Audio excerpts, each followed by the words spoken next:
Welcome to Make It Happen with me, your host, Maggie. We're kicking off Monday together with some really neat info, tools, and tips that are sure to boost your motivation.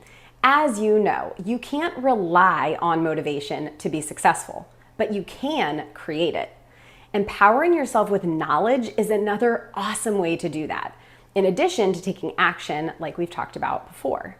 Today, we're diving into a strategy to reduce anxiety and a class of nutrients that can reduce your risk of cancer, as well as a favorite recipe of mine that I'd like you to try.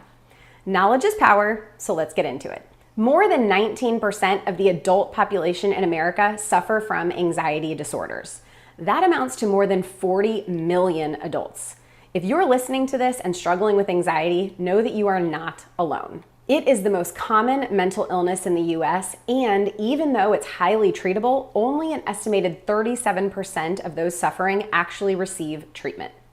I am not here to diagnose or to even educate you of all the possible treatment options, but I am here to share some useful ways in which you can treat your anxiety without medication or even stepping foot in the doctor's office.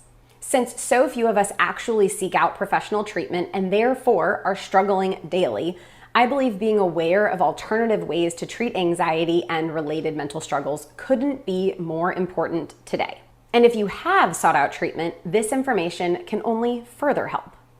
An umbrella review published in 2023 in the British Journal of Sports Medicine looked at the effect of physical activity via exercise on depression, anxiety, and psychological distress.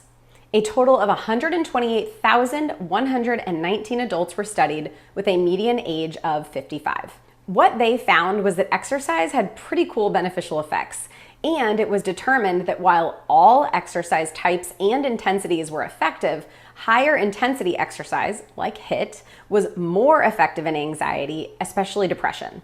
This is a good time to remind you that when you exercise at a higher intensity, this usually means you're exercising for a shorter duration. And this is super cool because interval training like HIIT or workouts done at a higher intensity don't take much of your time. So awesome benefits that can be knocked out quickly, I'm pretty sure you're on board. In a world where we're all so pressed for time as it is, which clearly lends a hand to the heightened levels of anxiety on its own, efficiency is a gift.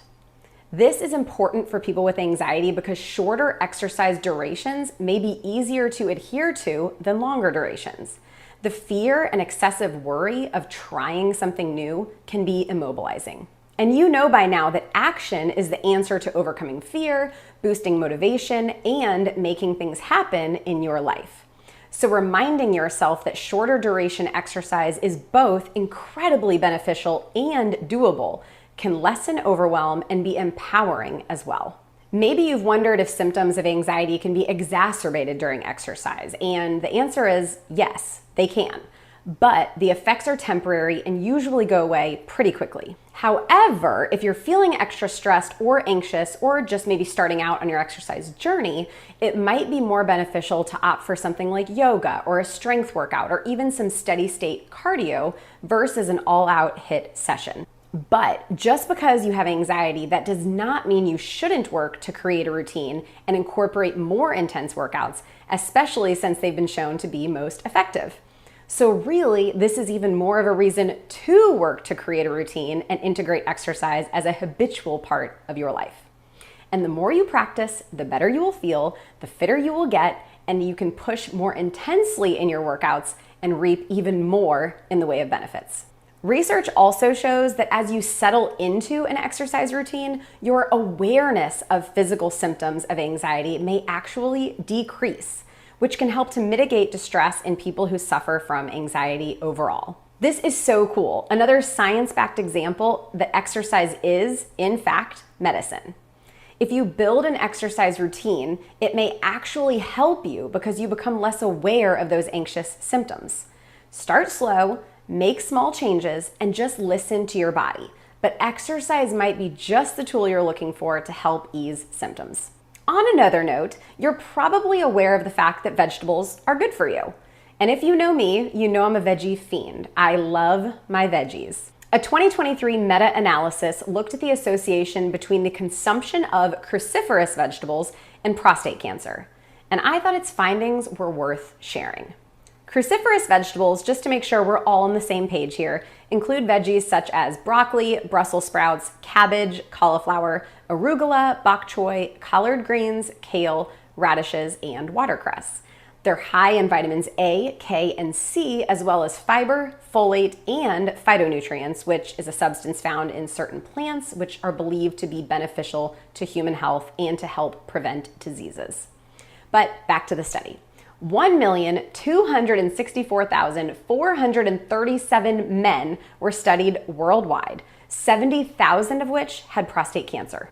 Compared with the lowest intake of cruciferous vegetables, the highest intake was associated with a 13% lower risk of prostate cancer. So, in other words, a greater consumption of cruciferous vegetables was associated with a lower risk of prostate cancer.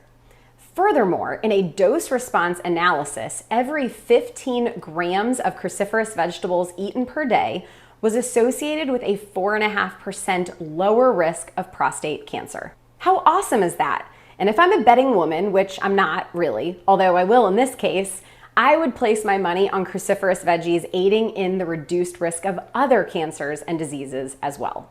So don't forget to eat your veggies, and to help with that, here's one of my favorite quick and easy go-to recipes that I think you should try.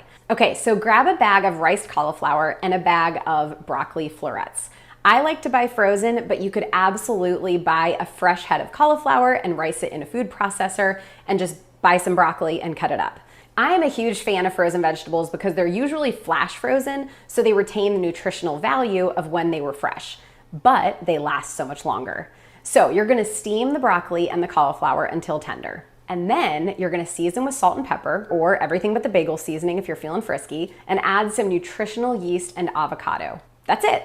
It's delicious. You could also add your own take on it by adding something like salsa or goat cheese or whatever, but make it your own. If you haven't tried nutritional yeast before, it is nutrient-packed and delicious. I'll put a link in the show notes to the one that I have on my Amazon Subscribe and Save. I usually add 1 to 2 tablespoons of nutritional yeast to my serving of veggies. I love the flavor, and you can't beat 3 grams of fiber, 7 grams of protein, in just 50 calories of the stuff. So remember, exercise is most likely a great treatment option and tool to manage anxiety. And veggies could be a key to resisting disease and living a long and healthy life. So get sweaty and eat your veggies. Until next time, make it happen.